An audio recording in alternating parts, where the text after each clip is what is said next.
Voilà, en tout cas, donc, de toutes les façons, il faut que les actions désormais de l'organisation dans laquelle il y a une cellule d'intelligence économique ou bien on utilise l'intelligence économique, il faut que les résultats de cette intelligence économique-là soient euh, perçus, soient ressentis dans les décisions de cette organisation-là.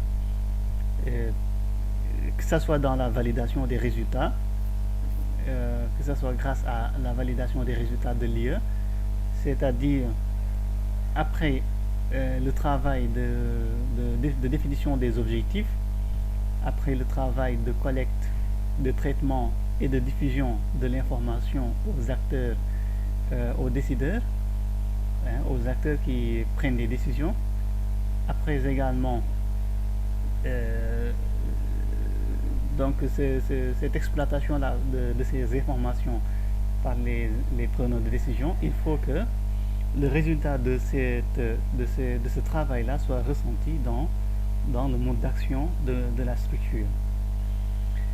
Mais aussi, parmi les autres éléments qui peuvent nous permettre de vraiment savoir que l'intelligence économique a une utilité pour l'organisation, il y a également le fait que ces informations-là, les résultats de l'intelligence économique, vont également être ressentis au niveau des procédures. Par exemple, on va prendre en compte du contexte. Hein. Ça va permettre, par exemple, de mieux sensibiliser les décideurs sur les nouveaux contextes ou bien sur les nouvelles réalités. Hein, par exemple, également les nouveaux moyens qui sont disponibles. Comme on a vu depuis le début du cours, aujourd'hui, on vit dans un monde qui est en bouleversement, qui a connu de grands bouleversements et qui continue toujours de connaître des transformations. C'est pour ça même d'ailleurs certains parlent aujourd'hui de révolution et il y a certains même qui disent qu'aujourd'hui on vit une nouvelle révolution qui est la révolution numérique ou si vous voulez également on parle parfois aussi de révolution digitale. Et ça, c'est ça.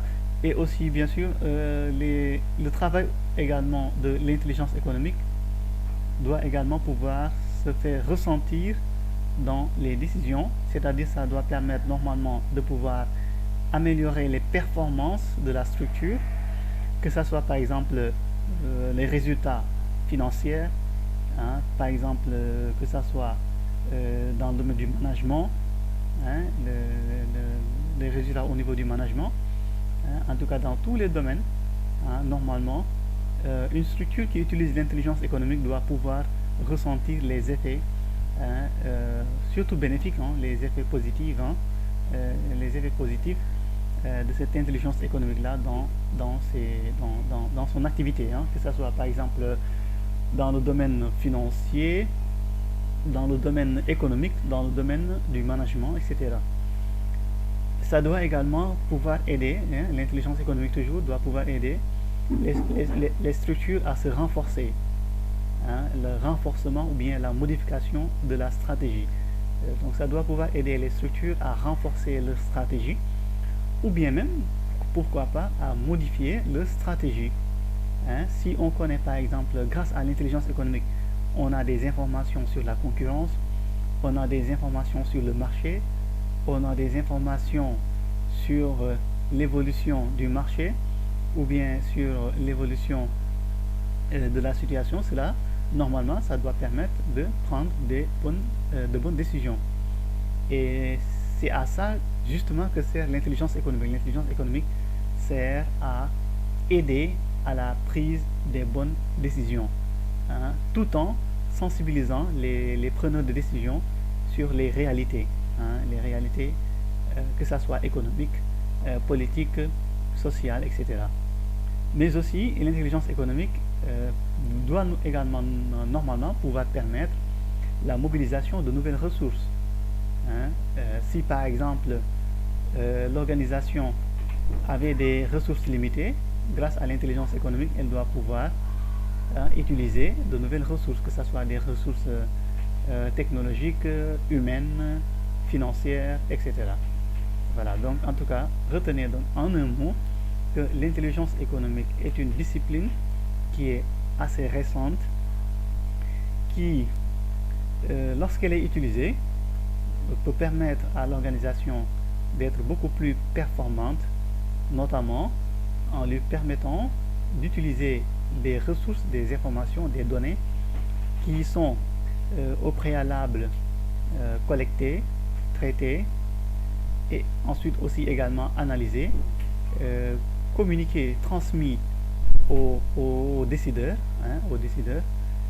Et justement, ces informations-là transmises aux décideurs doivent permettre à ces derniers de pouvoir prendre les bonnes décisions, hein. Et surtout si, par exemple, on est dans un domaine stratégique, hein, si par exemple on est une entreprise qui évolue dans un environnement où il y a beaucoup de concurrence, là, vous voyez que l'intelligence économique peut être très utile. Aujourd'hui également, vous voyez que je vous avais dit dans les cours précédents qu'aujourd'hui, même les États utilisent l'intelligence économique. Pourquoi? Parce qu'il y a de plus en plus de compétition entre les États.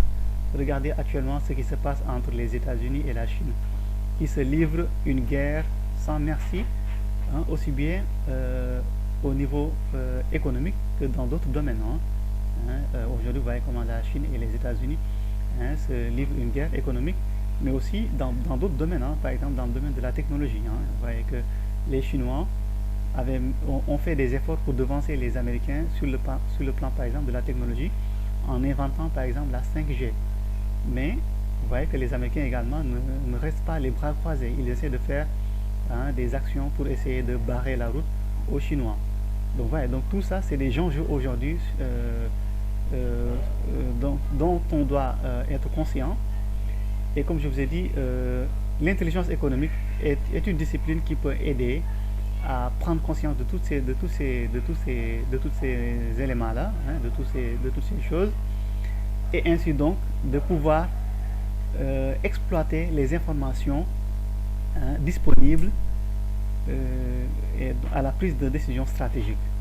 Voilà, donc je pense que peut-être normalement, j'espère que voilà, le cours a été assez explicite et que vous avez normalement donc maintenant compris bien ce que c'est que l'intelligence économique et quelle est son utilité, à quoi elle peut servir, comment elle peut être utilisée, comment la mettre en place, etc. Donc si vous avez toujours des questions ou bien des choses qui ne sont pas bien claires malgré tout, donc je vous invite à poursuivre le cours en posant des questions ou bien en nous laissant des messages. On va essayer d'apporter des réponses à cela.